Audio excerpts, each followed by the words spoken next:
I bought a house with black mold in it, floor to ceiling in one of the walls. You know, I opened up the drywall. I was standing there. This big cloud of mold came out. And I started to get almost like Alzheimer's like symptoms. Like I was forgetting words on stage when I was a play that I had been in for 17 months.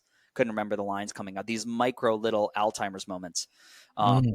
And I was scared because all my symptoms started to have, the volume started to go up again, you know, and I was fasting. I was eating elite nutrition. I had an ozone machine. I was doing lots of stuff that's very outside of the box.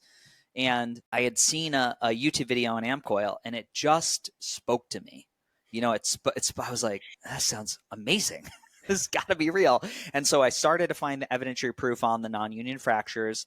And I was like, well, if it's just helping a cell to do what the cell needs to do, why wouldn't that help me? Why wouldn't it help me? It doesn't matter what I have. I want to focus on healthy cells. You know, there's lots of other pieces of the picture, but I want to focus on healthy cells. And for me, the adhesions that would twist, a lot of times I could get the coil in my belly and I could feel it go, go, go, go, go, go, and it would open. Like the obstruction would open and really quickly. Might take 2 hours as opposed to 48 hours.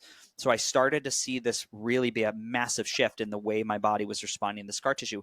Now, whether that was a trauma response or a memory or is functioning on the actual scar tissue, I was not in the belly, but it was a huge, and it allowed me to have enough breaks in those partial obstructions where I wasn't in a constant state of PTSD, where I wasn't in chronic pain all the time. And that really gave me runway to start to add in other things. And it was a huge turning point for me.